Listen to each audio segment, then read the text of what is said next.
찬양대의 찬양에 감사를 드립니다. 고래 싸움에 새우등이 터진다라는 말이 있습니다. 서로 이해관계가 다른 거대한 양측 사이에 끼어서 곤란을 겪게 되는 일을 두고 하는 말이죠. 아마 그런 상황을 다들 경험해 보셨을 것이라고 생각합니다. 그런 상황을 만나면 어떻죠? 우선 심정적으로 참 어려운 것은 말할 것도 없고요. 그 해결도 참 쉽지가 않습니다.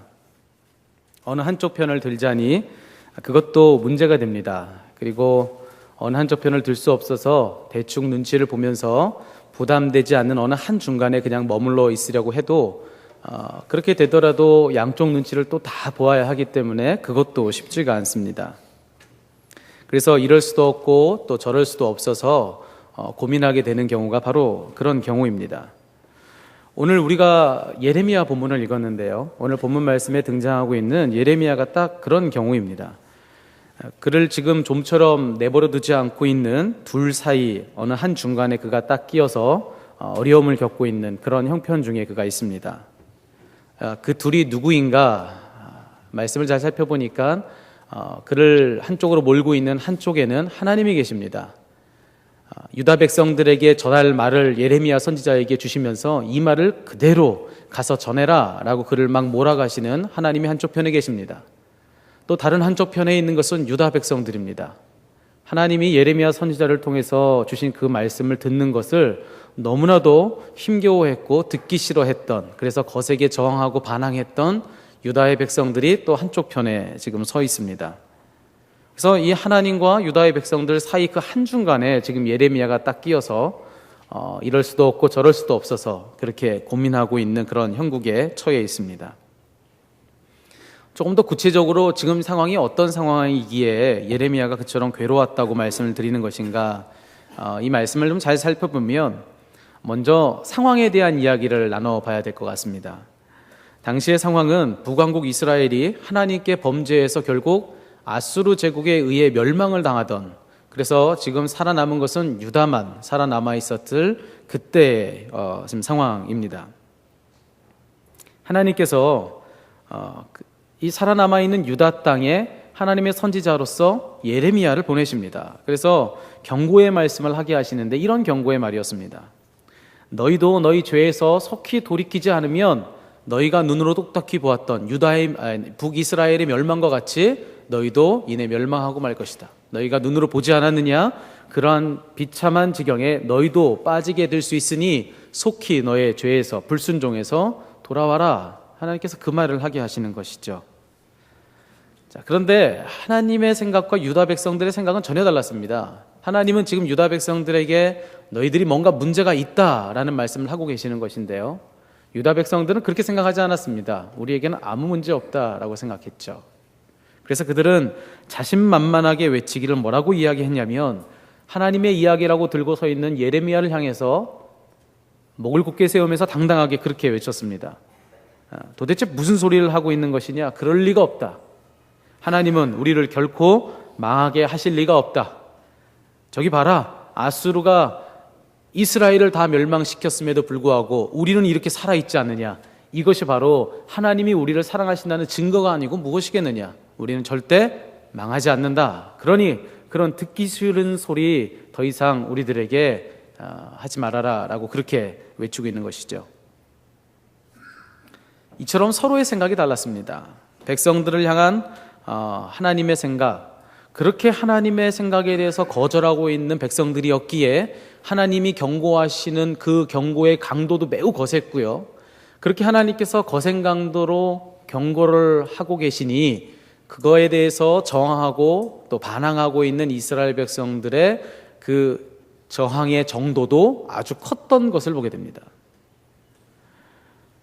그러니 그 둘 사이에 끼어있는 예레미야가 얼마나 힘들었겠습니까? 그래서 드리는 말씀이 지금 예레미야의 형편은 고래 싸움에 새우등이 터지는 그런 상황입니다 라고 말씀을 드리는 것입니다. 자, 이런 상황을 좀 더 구체적으로 보여주고 있는 본문을 여러분과 함께 읽었으면 좋겠습니다. 오늘 20장에 우리가 읽은 본문의 말씀 중에서 9절과 10절을 보시면은 지금 예레미야가 처해 있는 형편이 어떤 상황인지를 좀 더 자세하게 설명해 주고 있는 그런 부분들을 만나게 됩니다. 먼저 9절의 말씀을 우리 한 목소리로 다시 한번 읽어보도록 하겠습니다. 읽겠습니다. 이제는 주님을 말하지 않겠다.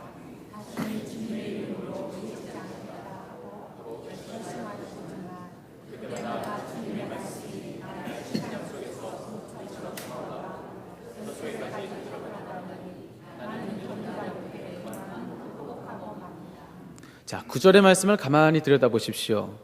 하나님이 예레미야에게 전하라고 하신 말씀은 한결같이 다 부정적인 이야기들이었습니다. 그 내용을 내용은 구체적으로 다 달랐지만 결국 추려보면 너희 그러다가 망한다, 너희 죽는다, 파멸될 것이다, 멸망할 것이다. 다 하나같이 이렇게 부정적인 이야기들이었다 보니 그 말 전하는 것 그것이 쉬웠겠습니까? 예레미야도 그런 부정적인 말을 들고 뭔가 전해야 된다는 이 부담이 상당히 컸을 것입니다. 그런데 그런 상황인데다가 듣고 있는 백성들의 저항이 매우 거셌죠. 아주 이런 이야기를 듣는다는 것 불쾌한 일 아니겠습니까? 망한다, 죽는다, 그렇게 하다가 너희들 무너질 것이다, 이런 이야기도 한두 번이지요. 여러 번 거듭거듭 그런 이야기를 하고 있는 예레미야의 이야기를 듣는 거 아주 불쾌한 일이었을 것입니다. 그러니 그렇게 여기고 있는 사람들 앞에서 하나님의 말씀을 대언한다는 것 참으로 어려운 일이었을 것입니다. 그래서 그가 결심을 해요. 어떤 결심을 하냐면 내가 다시는 주님을 말하지 않겠다, 주님의 이름으로 다시는 내가 뭔가를 대언하지 않겠다, 그가 결심을 합니다. 그런데 그런 결심을 해도 소용이 없었습니다. 하나님께서 그가 그런 결심을 하면 할수록 더욱더 강한 강도로 그의 마음에 부담을 주셨습니다. 더 큰 부담을 그의 마음에 막 쏟아 부어 주시면서 그에게 하나님 주신 말씀을 말하지 않고는 견딜 수 없는 그런 상황에 처해 가도록 하나님 그를 막 몰아가십니다. 그래서 그런 상황을 경험했던 예레미야가 지금 쏟아놓고 토로하고 있는, 하소연하고 있는 그 말이 바로 9절의 말씀인 것이죠. 내가 주님을 말하지 않고 주님의 이름으로 외치지 않겠다고 내가 결심했지만 그때마다 주님의 말씀이 나의 심장 속에서 불처럼 타올라 뼛속에까지 타들어가니 나는 견디다 못해 그만 항복하고 맙니다. 내가 저항하려 했지만, 말하지 않으려고 했지만 어쩔 수가 없었다, 견딜 수가 없었다, 그는 그렇게 이야기를 하고 있습니다. 자, 이처럼 우리가 가지고 있는 생각과 다르게 우리를 하나님이 막 강하게 이끌어 가실 때 참 쉽지 않을 수가 있을 것 같습니다. 그런데 하나님께서 그렇게 우리를 강하게 이끌어 가시는 것 감당하는 것만도 사실은 쉽지 않은 일인데 예레미야가 겪고 있는 어려움은 그것만이 아니죠. 10절 말씀을 함께 보시면 좋겠습니다. 10절의 말씀 함께 읽어보겠습니다. 수많은 사람이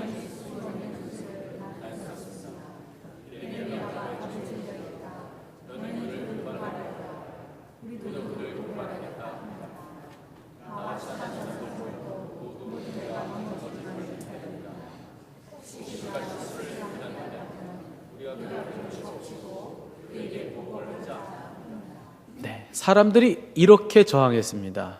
이런 식으로 거부했습니다. 지금 예레미야를 통해서 들리고 있는 모든 말들의 출처가 실제로는 어디였습니까? 예레미야의 말이 아니었습니다.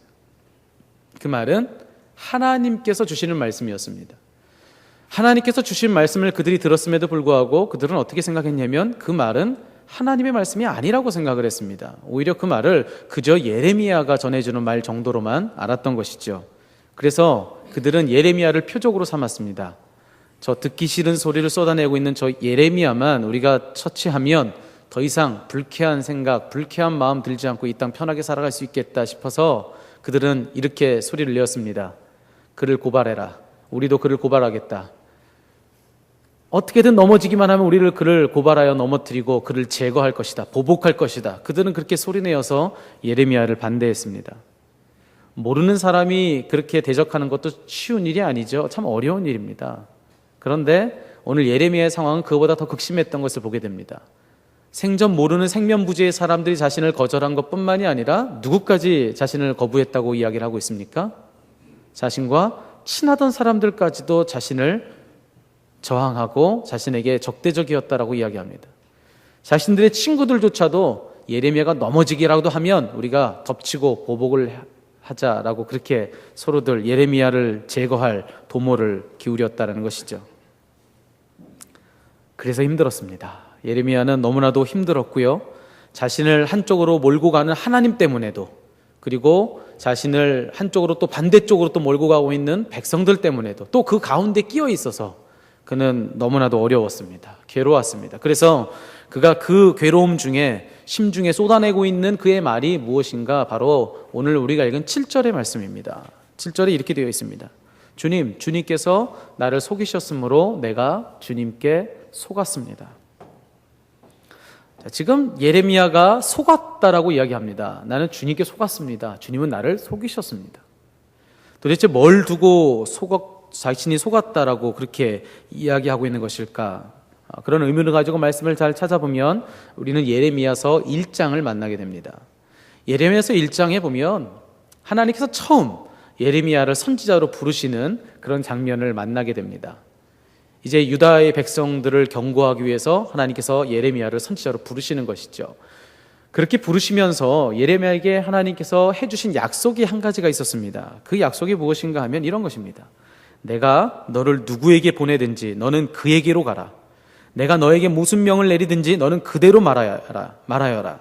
그러면 내가 늘 너와 함께 있으면서 보호해 주겠다.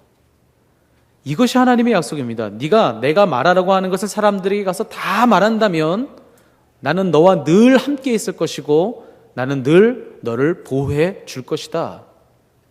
예레미야가요, 지금 이 약속을 기억하고 있는 것입니다. 이 약속을 생생하게 기억하고 있는데 자신의 삶의 현실이 너무나도 달랐던 것이죠. 그래서 항변하면서 하나님께 이렇게 외치고 있는 것입니다. 하나님, 도대체 어떻게 된 것입니까? 하나님 분명히 제게 약속하셨잖아요. 제게 하나님 주신 말씀 그대로 가서 전하면 나와 함께 하실 것이고 나를 보호해 주신다고 그렇게 생생하게 말씀하셨던 거 내가 기억하고 있는데, 그 약속해 주신 하나님 도대체 어디 계세요? 내 곁에 계시겠다고 약속해 주신 그 하나님은 난 도대체 볼 수가 없고 내 곁에 있는 것은 나를 위협하는 사람들밖에 없습니다. 나를 보호해 주시겠다고 하셨는데 내가 지금 받고 있는 것은 보호가 아니라 협박밖에 없습니다. 그렇게 그가 하나님께 항변하면서 외치고 있는 그 말씀이 바로 7절입니다. 주님, 내가 주님께 속았습니다. 주님, 나를 속이셨습니다. 사랑하는 성도 여러분, 혹시 오늘 본문에서 우리가 만나고 있는 이 예레미야의 고민이 저와 여러분의 고민은 아닐런지 모르겠습니다.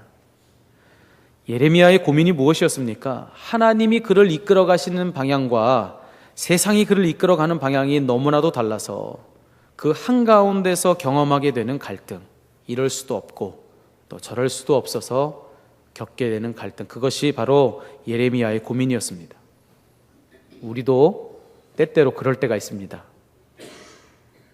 하나님의 말씀이 우리에게 요청하시는 삶이 있죠. 설교를 통해서, 바이블 스터디를 통해서, 이런저런 매체를 통해서, 어떤 책을 통해서, 사람들과의 대화를 통해서 때로 하나님께서 우리에게 어떤 삶의 방향을 요청하실 때가 있습니다. 그런데 그 하나님이 요청하시는 그 삶의 방향이 우리가 감당하기에 너무 높은 이상처럼 느껴질 때가 있습니다. 성경이 뭐라고 얘기하고 있는지는 내가 알겠는데 나의 삶의 자리에서 그걸 감당하는 것은 하나님 너무나도 힘듭니다. 그렇게 항변할 수밖에 없는 때를 우리가 만난다는 것이죠. 대표적인 예가 무엇입니까? 우리가 뭔가 신앙적인 결단을 했을 때가 그렇습니다. 하나님께서 때로는 우리 마음에 뭔가를 결단하도록 부담을 주실 때가 있습니다. 뭔가를 헌신하도록, 뭔가를 포기하도록, 뭔가 하나님께 뭔가를 드리도록, 그렇게 누굴 용서하도록 우리에게 주시는 그런 부담이 있죠. 그런데 정작 그것을 결단해야 하겠다는 것은 알겠고 하나님께서 내게 그런 부담을 주신다는 것에 대해서는 알겠지만 정작 내가 그것을 원하지 않는 경우가 있습니다. 그럴 때 하나님이 원하시는 것과 내가 실제로 바라는 것 사이에 우리는 끼어서 고민합니다. 복음서에 나오는 부자 청년의 경우가 아주 대표적인 경우이죠. 복음서에 보시다 보면은 한 부자 청년을 우리가 만나게 됩니다. 그는 예수님 앞에 나와서 영생에 이르는 길이 어디입니까? 그런 질문했던 그런 청년이었습니다. 그런데 성경을 한번 잘 보시기 바랍니다. 그 청년이 예수님 앞으로 나왔을 때 그냥 예수님께 쭈삣쭈삣 나와서 말씀드린 것이 아닙니다. 성경은 분명히 얘기하기를 그가 어떻게 나왔느냐? 그는 예수님께 달려왔다라고 얘기합니다. 그냥 달려왔을 뿐만 아니라 달려와서 그는 예수님 앞에 엎드려서 구하기를 주여 내가 영생에 이르기 위해서 어찌해야 되겠습니까? 라고 질문했다라고 이야기하고 있습니다. 그의 청년의 모습을 보십시오. 이 청년의 모든 행동 거지는 지금 예수님께서 무슨 말을 하셔도 다 들을 결단을 가지고 있는 그런 기세를 가지고 있는 그런 청년의 모습입니다. 그런데 결과는 어떻습니까? 예수님 이런 말씀을 하셨죠. 네가 가지고 있는 모든 것을 가져다가 팔아라. 그리고 그 모든 것을 누구에게 나눠줘라? 가난한 사람에게 다 나눠줘라. 그리고 너는 나를 따라라. 이것이 주님의 요청이었습니다. 이 청년이 처음에 예수님께 왔을 때는 정말 예수님께서 길을 알려주시면 어떤 것이라도 감당하겠다라고 하는 결단 가지고 나왔을 것입니다. 그런데 예수님이 하신 말씀을 딱 듣고 보니까 내가 감당할 수 있는 수준이 아닌 것처럼 느껴졌습니다. 그것이 주님의 말씀인 것은 알았지만 나의 삶의 현실에서 나의 상황이 그것을 감당하기엔 너무 높은 이상이라고만 생각이 들었습니다. 그래서 그 한가운데 껴서 그는 고민했던 것이죠. 그래서 성경은 이야기하기를 그 청년은 끝내 고민하고 떠나가니라 라고 이야기를 합니다. 감당할 수 없어서 고민하여서 결국 포기해버렸다는 것이죠. 예레미야가 경험한 그 고민을 이 부자 청년도 경험했다라는 것입니다. 그런가 하면 하나님이 우리에게 뭔가를 부담주시고 어떤 방향으로 이끄실 때 나도 그것을 동의하고 나도 그것을 선뜻하기를 바라는 경우도 있습니다. 그런데 이럴 때에도 여전히 문제는 있습니다. 나도 바라고 하나님도 바라지만 내 주변의 사람들이 가로막는 경우가 있기 때문에 그렇습니다. 게다가 그 가로막고 서 있는 사람들이 나와 아주 가까운 관계에 있는 사람들일 경우에 우리는 너무나도 힘겨운 고민에 빠지게 됩니다. 이걸 결단해야 하겠는데, 그러고 싶은데, 이것이 주님의 뜻인데 내 사랑하는 사람들을 두고 보자니 차마 그럴 수 없어서 고민하게 되는 것이죠. 역시 예레미야가 처해 있는 고민입니다. 하나님 뜻은 이건데 사람들이 원하는 바는 달라서 그 가운데 어딘가에 끼어서 고민하고 있는 예레미야를 우리 삶 속에서 얼마든지 만날 수 있다는 것입니다. 물론 정도의 차이는 있습니다. 정도의 차이는 있겠지만 우리가 신앙을 가지고 이 땅을 살아가는 한, 주님 앞에 서기 전까지는 우리 모두 어떤 누구도 이 고민에 대해서 자유로울 수 있는 사람은 없는 것 같습니다. 우리가 신앙을 가지고 있는 한, 신앙의 요청이 무엇인지 우리가 귀로 듣고 우리 영이 듣고 있는 한, 그리고 그럼에도 불구하고 우리가 땅을 여전히 발로 디디며 살아가고 있는 그런 현실의 자리에 서 있는 한 우리는 이 사이에 끼어서 고민할 수밖에 없다는 것이죠. 그렇기 때문에 이 자리에 우리 모두가 오늘 이 예레미야의 고민 한가운데서 살아가고 있는 사람들인 것입니다. 살면서 이런 고민을 만나면 여러분 어떠십니까? 대개의 경우는 만약 이런 고민이 사소할 때라고 하면 모르지만 오늘 예레미야가 경험하고 있는 것처럼 이렇게 심각한 수준으로 이런 고민을 만났다고 했을 때 대개는 원망합니다. 어떤 원망하겠습니까? 하나님 왜 내게 이런 고민거리를 주십니까? 하나님 이런 고민거리를 제게 안 주셔도 그냥 이 땅을 살아가는 것 그것만으로도 힘듭니다. 삶의 현실 그냥 그것만 두고도 너무나도 힘든데 하나님 왜 거기다가 이런 부담까지 왜 저에게 주셔서 이렇게 저를 힘들게 하십니까? 그렇게 원망합니다. 그렇게 원망하다 보면 그 다음에는 어떤 지경에 이르게 됩니까? 의심하게 됩니다. 그것이 하나님의 뜻인 줄 알았는데 정말 그럴까? 하나님이 정말 날 이렇게 힘들어 하도록 내버려 두실까? 하나님 날 사랑하시는데 정말 내가 이렇게 감당할 수 없는 수준의 이런 명령을 내게 주실까? 이런 걸 정말 하나님 내게 원하실까? 내가 잘못 들었을 거야. 그렇게 의심하면서 어느 정도 선에서 타협을 하거나 아니면 그냥 포기하게 되는 경우가 많습니다. 근데 여러분 참 이상한 것이 한 가지가 있습니다. 오늘 본문의 말씀을 보시면 그렇게 이런 힘겨운 상황을 만나면 포기하고 타협하는 거 우리들에게는 그래 고개가 절로 끄덕거려지는 그런 일이라고 느껴질지는 모르지만 그런데 예레미야는 전혀 그런 모습으로 그의 삶을 살아가지 않았다라고 하는 것입니다. 우리는 이런 상황을 만나면 타협하고 포기하는 것이 너무나도 쉬운데 오늘 성경에 만나고 있는 예레미야는 한순간도 타협하거나 포기하지 않았다라는 것입니다. 물론 그가 원망하긴 했습니다. 또 의심도 했습니다. 그런데 참 이상한 것은 원망하고 의심할지언정 포기하지 않았고 타협조차도 그는 하지 않았다라는 것입니다. 예레미야 처음부터 마지막 장절에 이르기까지 예레미야는 한순간도 흔들림 없이 하나님께서 말씀하시는 그 사명의 자리에서 올곧게 살아가고 있었던 것을 우리는 말씀을 통해서 보게 됩니다. 오늘 우리가 읽은 본문 20장에서도 그렇게 하나님이 전에 말씀하시는, 하나님 이끌어 가시는 사명의 자리에 서서 그 말을 전하면 본인도 힘들고 사람들도 힘들게 될 이야기지만 흔들림 없이 그 말을 선언하고 있고요. 그리고 그 이전에서도 그렇고요. 21장 이후에서도 그는 한결같이 그런 모습을 가지고 살아가고 있습니다. 우리는 그것이 그렇게도 어려운 일인데 예레미야는 어떻게 그럴 수 있었다고 여러분 생각하십니까? 그는 특별한 사람이었고 성경에 나올 만한 사람이었으니까 그럴 수 있었을 거라고 생각을 하십니까? 그렇지 않습니다. 그도 우리와 성정이 똑같은 사람이었습니다. 그도 의심했고 그도 원망할 수밖에 없었습니다. 우리는 성경에서 그 원인이, 그 답이 무엇인지 찾아봐야 될 필요가 있습니다. 그도 우리와 똑같았는데 왜 우리는 돌아서는 게 그렇게 쉽고 우리는 포기하는 게 그렇게도 쉬운데 그는 어떻게 그러지 않을 수 있었을까? 관심을 가지고 말씀을 잘 떠들어 보니 우리가 만나게 되는 부분이 한 가지가 있습니다.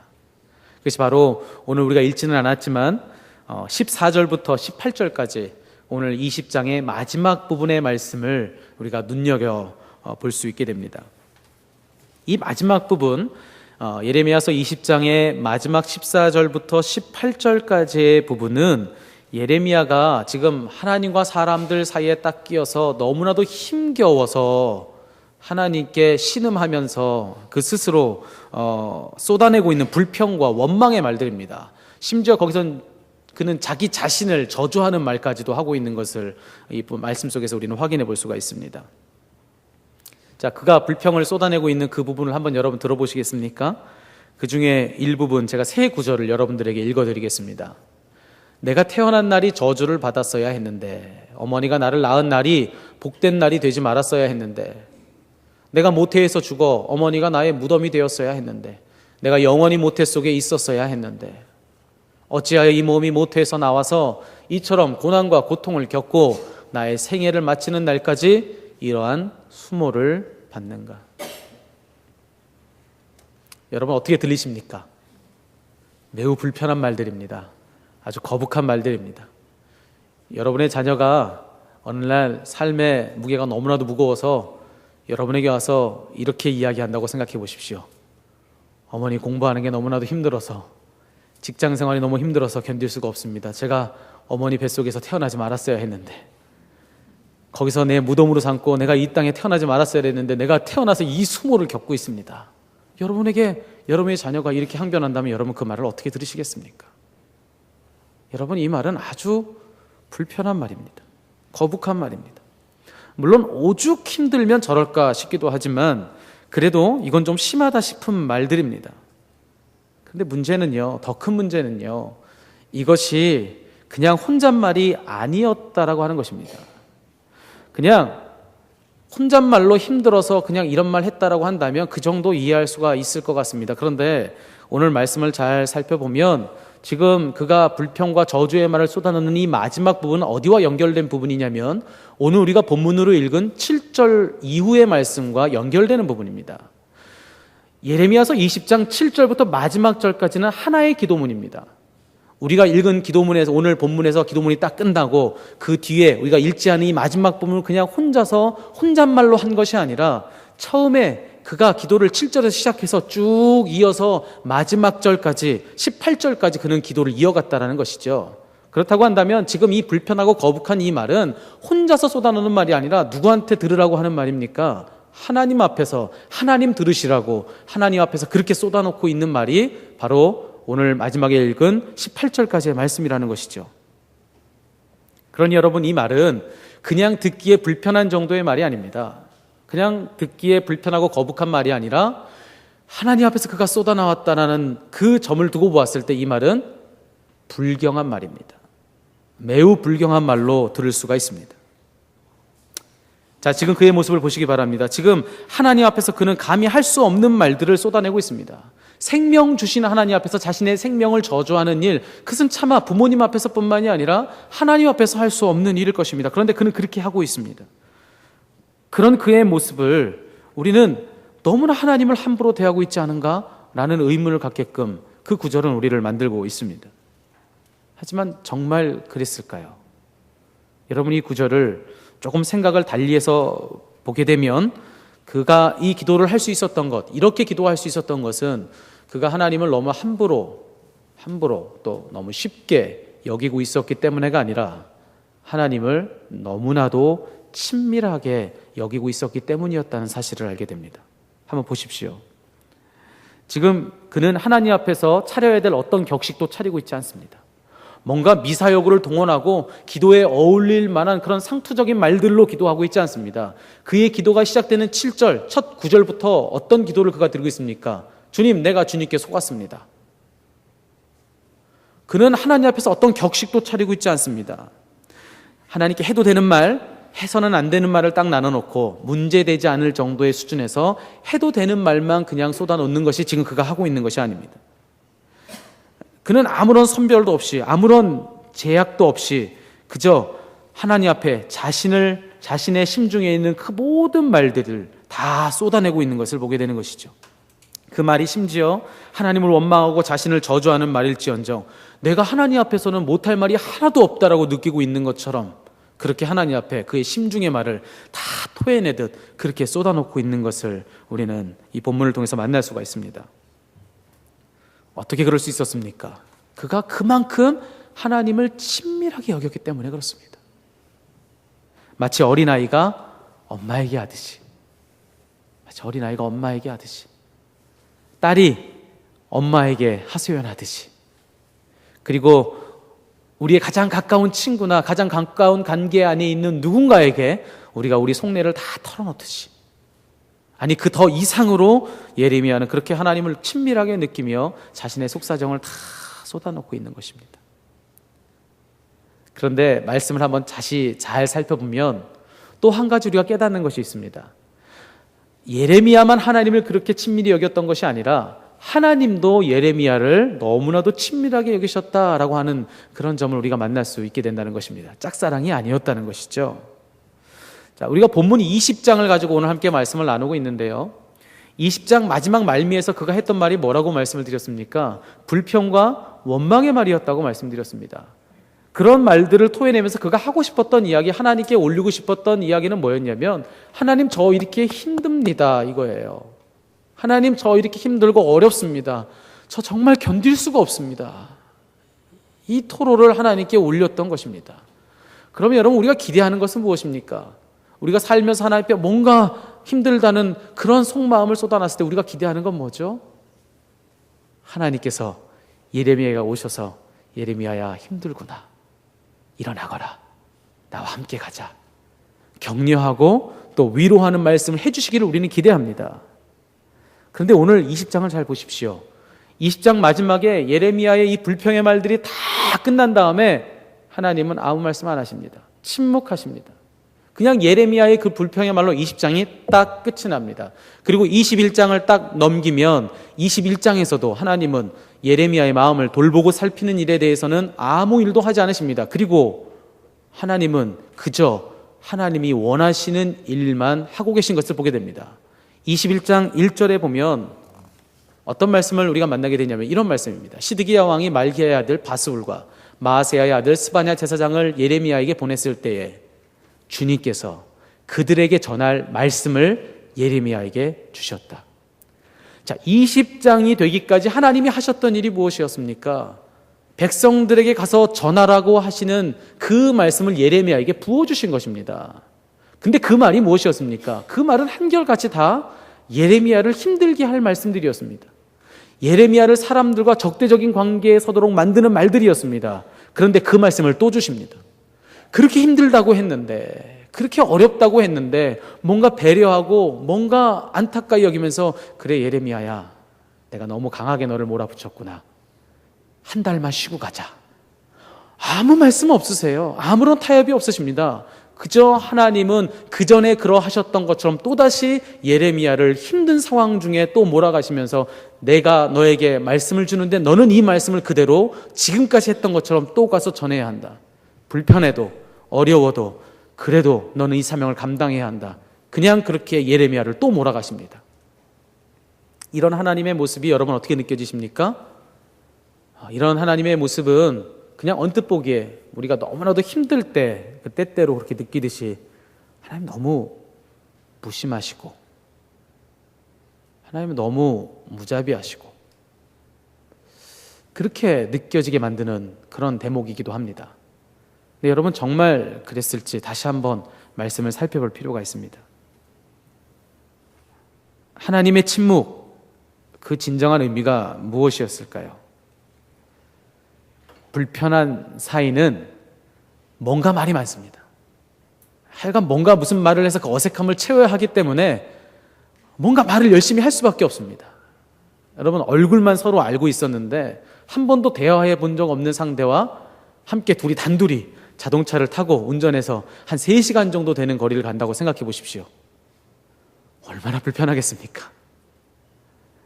그 불편함과 어색함 때문에 우리는 운전하며 가는 내내 어떻게든 무슨 말이든 해서 이 어색함을 감춰보려고 심지어는 없던 말까지도 하면서 없던 일까지 만들어가면서 그 분위기를 어떻게든지 불편함을 좀 해결해 보려고 우리는 노력할 것입니다. 그래서 말이 많아지겠죠.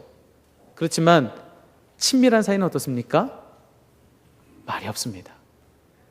그리 많은 말을 하지 않아도 괜찮습니다. 그래서 저는 저희 집사람과 대화가 없습니다. 그래서 무슨 말을 하지 않아도 괜찮습니다. 3시간, 4시간 어디 운전하고 가도 뭐 대단한 말을 가지고 화제를 만들 필요가 없습니다. 뭔가 배경음악을 깔아놓고 뭔가 불편하지 않게 해서 뭘 준비해놓고 하지 않아도 괜찮습니다. 편안한 사이는 그냥 한 곳을 바라보고 그냥 말없이 같이 가는 것만으로도 충분하고 그것만으로도 큰 위로가 되는 것을 우리는 살면서 경험할 수가 있습니다. 혹시 그것이 이유가 아니었을까요? 하나님도 지금 예레미야에게 뭔가 굳이 말씀하실 필요가 없었던 것입니다.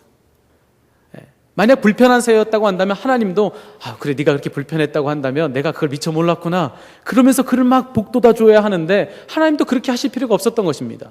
예레미야도 하나님을 친밀히 여기고 있었지만 하나님도 예레미야를 친밀히 여기고 있었기 때문에 하나님께서 굳이 구구절절 그냥 뭐 이런저런 이야기하면서 예레미야의 마음을 다독이실 필요가 없었던 것입니다.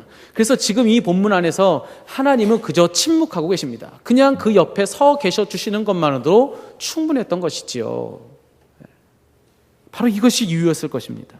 지금까지 우리의 의문이 무엇이었습니까? 세상이 그를 거칠게 몰아가고 있는데 그가 흔들림 없이 하나님이 원하시는 삶의 모습을 가지고 살 수 있었던 그 이유가 무엇이었을까?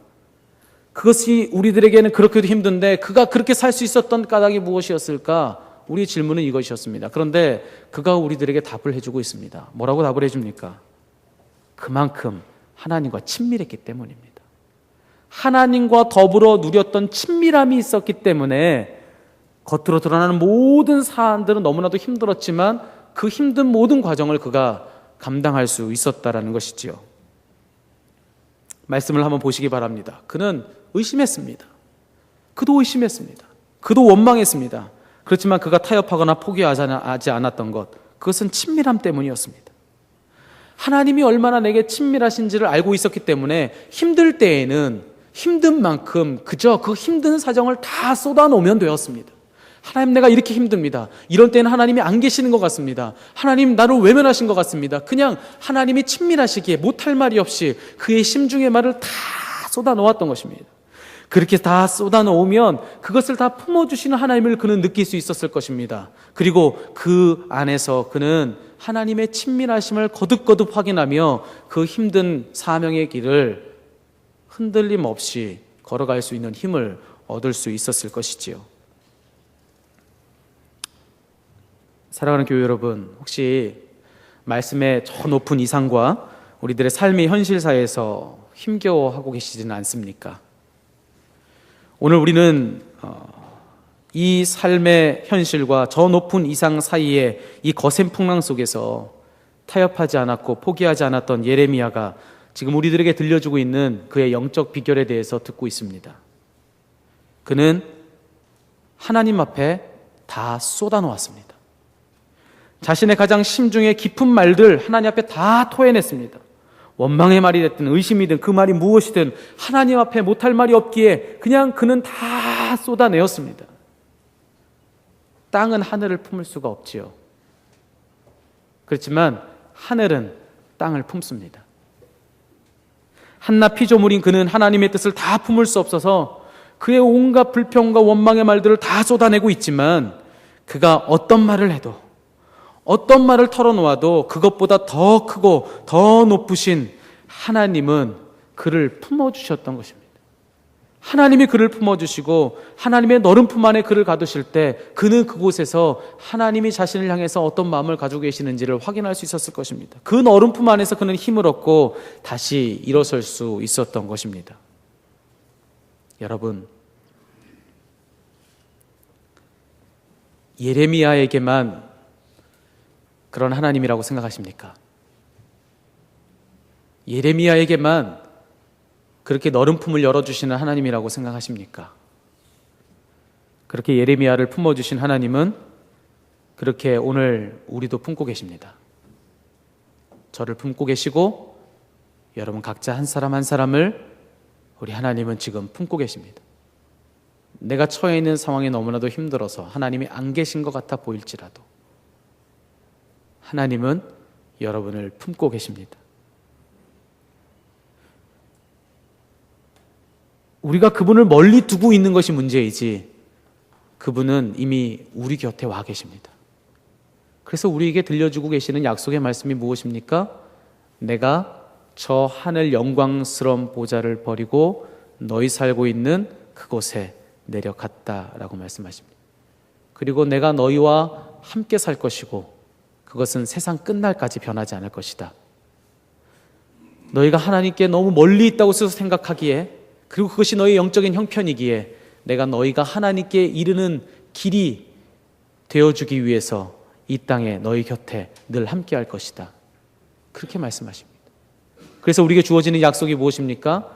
내가 다시는 너희를 종이라 부르지 않고 친구라 부르겠다. 그렇게 말씀하십니다. 보잘것없는 우리를 향하여서 너희를 다시는 어둠의 자녀라고 부르지 않고 흑암의 자녀라고 부르지 않고 하나님의 자녀라고 일컬음을 얻게끔 할 것이다. 그렇게 말씀하고 계십니다. 어디 그뿐입니까? 성령 안에서 이제 우리는 주님 안에 거하고 주님은 우리 안에 거하시는 일이 가능해졌습니다. 어떻게 우리가 주님 안에 거하고 주님이 우리 안에 거할 수가 있겠습니까? 이 경계가 명확한데 어떻게 그럴 수 있겠냐는 말씀입니다. 그런데 성령 안에서는 그것이 가능하다는 것이 주님의 약속인 것을 믿으시기 바랍니다. 주님은 분명히 약속하시기를 성령 안에서 너와 나의 구분이 없어질 것이다. 나는 네 안에, 너는 내 안에 거한다라고 그렇게 말씀하고 계십니다. 사랑하는 여러분, 이만큼 하나님이 우리에게 가까우십니다. 여러분 믿으십니까? 여러분 믿으실 수 있기를 바랍니다. 하나님은 이 정도로 우리에게 가까우십니다.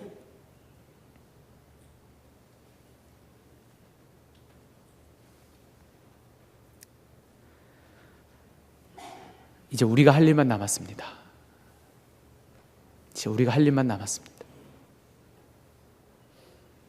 우리가 그분의 친밀하심 안으로 들어가서 우리의 모든 것을 다 쏟아놓으면 됩니다. 하나님이 우리를 거절하셨다면 우리 스스로 그렇게 하고 싶어도 못할 일이겠지만 하나님이 이미 열어놓으셨기에 우리는 자신 있게 들어가서 그 은혜의 보좌 앞에 서서 우리의 모든 것을 그분께 쏟아놓을 수 있습니다.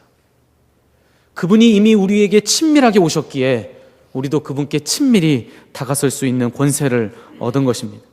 그러면 됩니다. 쏟아놓으면 됩니다.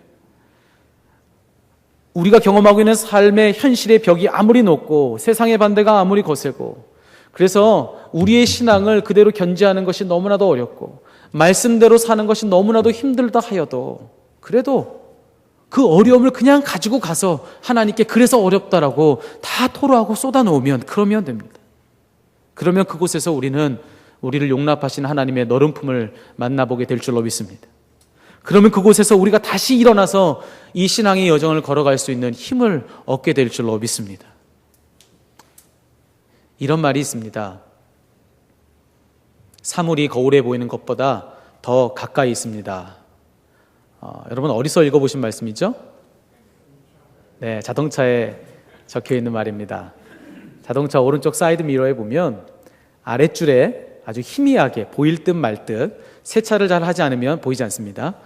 깨끗한 차의 경우에는 잘 보입니다. 사물이 거울에 있는 것보다 더 가까이 있습니다. 이렇게 쓰여 있습니다. 영어로도 쓰여 있고요.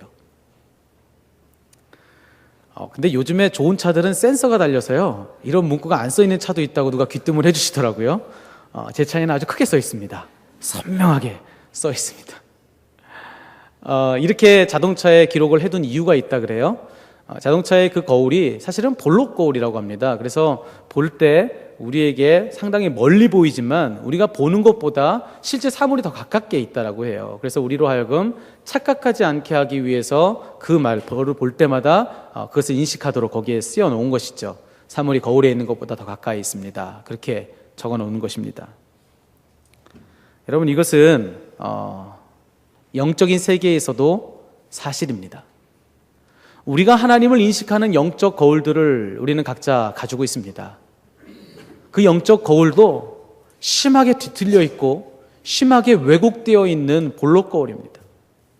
죄로 인해서 그렇게 뒤틀려져 버렸습니다. 그래서 그것 가지고 우리가 무엇인가를 인식하고 하나님이 어디 계신가, 하나님 정말 나와 함께 계시는가, 그 영적인 실체에 대해서 우리가 인식하려고 했을 때 그것 가지고 신뢰할 수가 없습니다. 그것 가지고 보면 너무 멀리 계신 것 같습니다. 때론 안 계신 것 같습니다. 그런데 사실은 그렇지 않습니다. 우리가 왜곡되어서 그렇게 보일 뿐이지 실제로 우리가 보는 것보다, 우리가 생각하는 것보다, 우리가 느끼는 것보다, 우리가 들었던 것보다, 우리가 아는 것보다 하나님은 실제로 더 가까운 데 계시다고, 그렇게 하나님은 우리에게 이 말씀을 통해서 약속해 주고 계십니다. 우리는 하나님이 안 보인다고 얘기하고 하나님이 안 계신다고 얘기하는데 그렇지 않다라는 것입니다. 하나님은 계시고 하나님은 함께 하시고 우리 곁에 이미 와 계신다라고 얘기합니다. 우리가 그분이 안 보이는 이유는 아주 단순합니다. 아주 분명합니다. 왠지 아십니까? 그분이 우리가 생각하는 것보다, 우리가 인식하는 수준보다 훨씬 더 크신데, 그렇게 크신 하나님이 우리에게 그렇게 가까이 와 계시니 안 보이는 게 당연하지요. 안 보이는 게 당연하지요. 우리의 눈으로, 우리의 감각으로 온전히 인식할 수가 없습니다. 그렇지만 그럼에도 불구하고 우리가 이 말씀을 근거해서 우리가 확실히 알아야 될 것은 우리의 인식보다, 우리의 생각보다 그분이 실제로 더 가깝다라고 하는 사실입니다.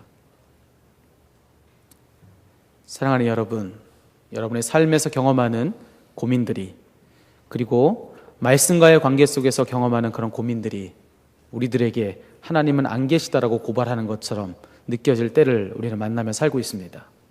하나님 멀리 계시다고 우리를 하나님과 멀게 만드는 그런 속이는 소리를 우리들에게 들려줄 때가 있습니다. 여러분, 오늘 말씀을 기억하시면 좋겠습니다. 하나님은 우리 생각보다, 우리 보기보다 더 가까운 데 와 계십니다. 그리고 우리를 그 친밀한 자리로 초청하고 계십니다. 우리가 할 일은 그분에게 나아가서 그냥 우리의 속마음을 쏟아놓으면 됩니다. 멋들어진 기도가 필요 없습니다. 아구가 잘 맞는, 문법이 잘 맞고 화려한 미사유가 들어가 있는 기도가 필요하지 않습니다. 뭔가 기도다운 기도, 하나님께 드려야만 하는 그런 말들만 채워진 그런 기도여야 할 필요도 없습니다. 어떤 말이든 그분께 우리의 중심을 내려놓고 다 쏟아놓으면 그곳에서 우리 곁에 계신 주님을 만나게 될 줄로 믿습니다. 주님과 누리는 이 친밀함이 저와 그리고 여러분의 삶에 영원토록 함께 하시기를 주님의 이름으로 축원해 드립니다. 기도하시겠습니다.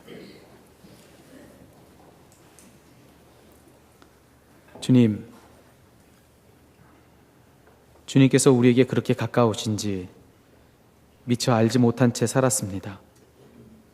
가장 친밀한 자리까지 오셔서 당신의 모든 것을 내어주신 주님, 우리도 주님께 우리의 모든 것을 다 내려놓으며 주님 더 가까운 곳으로 나아갑니다. 이 시간에 결단합니다. 그리고 소망합니다. 이미 가까이 와 계신 주님께 우리가 한 발 한 발 더 나아가게 하여 주시옵소서. 그곳에서 우리로 하여금 세상의 저 높고 거센 풍랑을 넉넉히 이길 수 있는 힘을 얻게 하여 주시옵소서. 예수님의 이름으로 기도합니다.